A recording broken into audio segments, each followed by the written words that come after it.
Welcome everybody, I'm Alexander Linz, head of content of WatchAdvisor.com, and I am today at the Omega headquarters here in Biel. With me Jean-Claude Monachon, he's Vice President Product and Customer Service. Jean-Claude, it's a pleasure to have you as always. Fantastic to see you again, Alexander.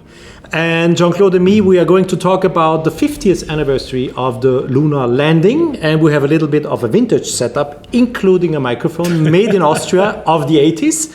We have a watch that is, let's say, a replica, I would say, of a watch that we did a tomography of the watch that was offered on the 25th of November 1969. It was the first Speedmaster in gold that was produced by Omega. The very first? The very first Speedmaster was 25th of November 1969. And the watch was offered to President Nixon, number one.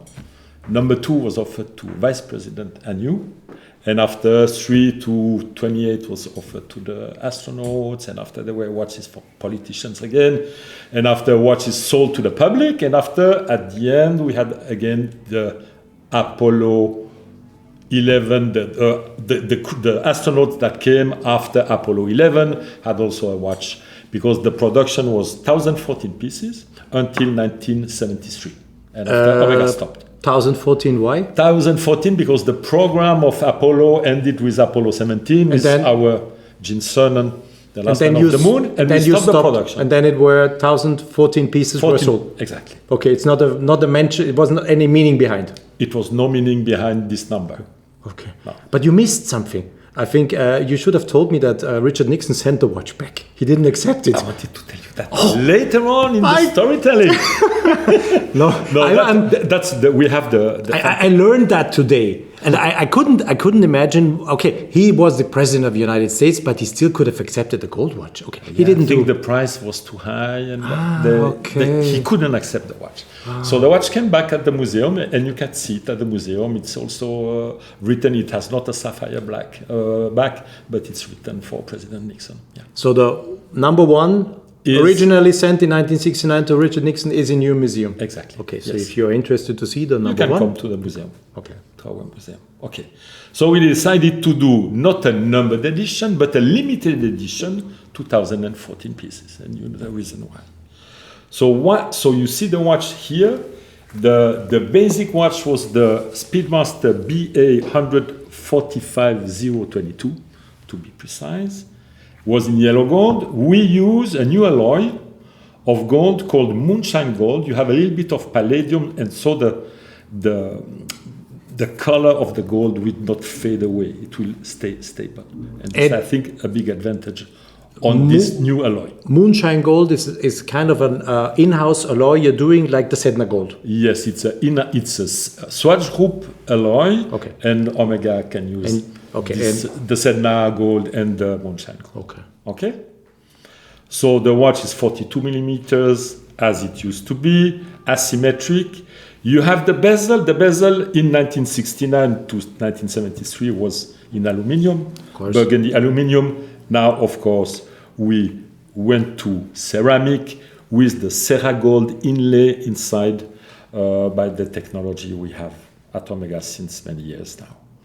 The dial is also in gold. The hour markers are in gold with an onyx stone on the hour markers. You see, as said, the dial is in gold. You see also here at 6 o'clock, you have twice written OM meaning or massif in French. Massive gold. Or massif. Or massif, exactly. It's not tritium, it's not superluminova. No, it's or massif. It's or massif. It's really gold. Exactly. Okay. And there's one particular thing you mentioned just before when we talked about the watch, that little particular dot at... The dot at over the 90. The 90 is here. Yeah. It should be beside. You have a dot. It should be next to the 90, but it's above. And it's a thing for collectors that is quite incredible. They are looking on the bezel of the vintage Speedmaster. Do you have the dot above?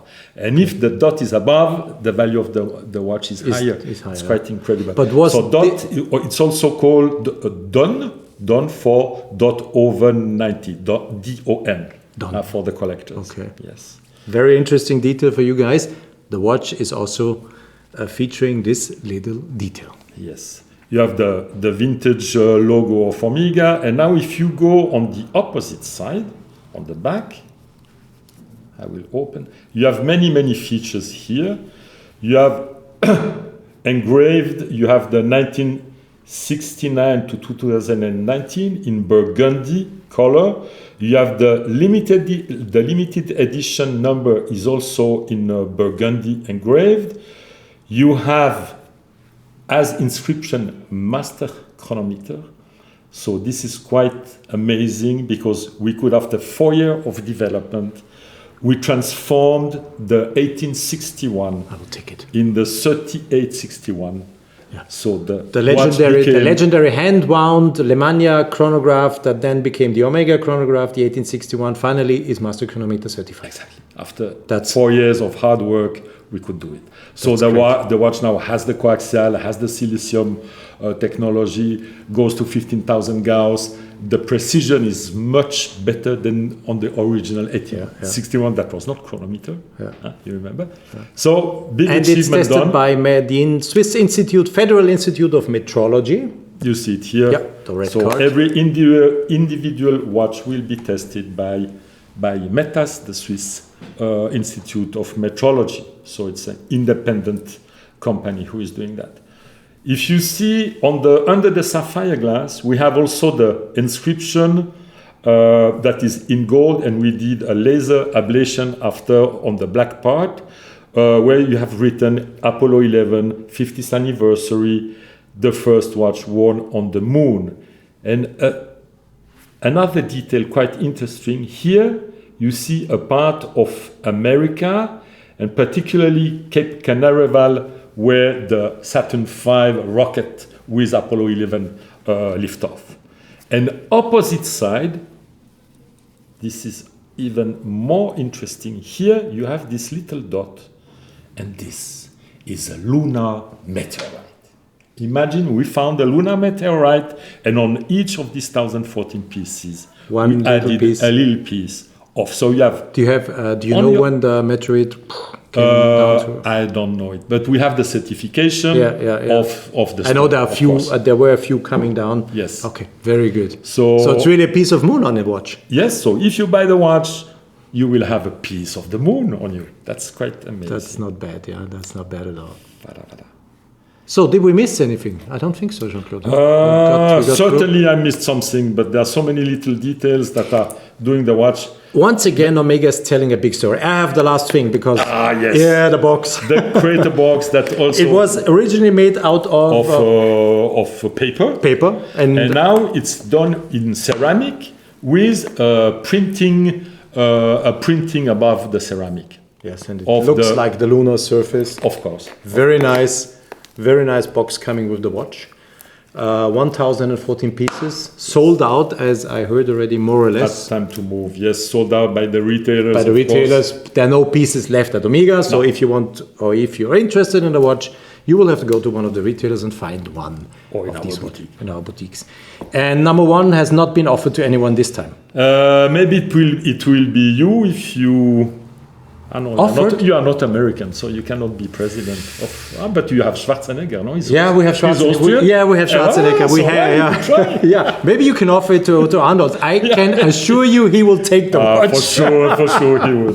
So the number one is going out on retail, and the guy who buys it is owner of number one. So you're not keeping number one in the museum? This I cannot tell you now. I don't know the strategy, what we are going to do with number one. Often we keep the number one for the museum. But in this case, I think you should let it out, because it will be very interesting to see who this time will be the owner of number one. So he could come back to you and have an interview with you. Yes, again, would be nice. I would ask him some questions. How was it to buy the watch, and didn't you think about giving it back or something like this? Okay. Jean-Claude, very nice. I have another one. Yes. Another Speedmaster limited edition. You want to see it? Yes, but we will make another video. So people can come back on our YouTube channel and discover the limited edition of 6,969 pieces. This will be another video. So if you're looking this video, this was about the limited edition in gold, in Moonshine Gold. Jean-Claude, thank you very much. Thanks to you, Alexander. It was a pleasure to discover a watch with such an amazing history. Imagine wearing the watch. What kind of stories you can tell to your friends. It's full program of an entire evening every time you wear the watch. Yeah. It's like kind of a, if you turn on the radio and the watch will tell a story. Always something to tell. Okay. Thanks again, Jean-Claude. Thank you. Thank you guys for watching. If you like what we are doing, please don't forget to subscribe to our YouTube channel and also to like our videos. And if you have any questions about the watch, about the history, maybe not so much, but I will try to bring out every information you are looking for on the watch. Use the comment section just here underneath. And bye-bye, guys. And this is the red card you get as a certification that the watch is really master chronometer certified. And I have to say, chapeau, guys. Thank you. This was really the missing link. It was a teamwork. Yeah, it is incredible. Yeah. It's incredible. So now all your movements are master chronometer certified. The movements, we still have the 2500 in the Deville Prestige collection. Okay, don't forget it. Okay. Everything is master chronometer. Yes, it will be soon.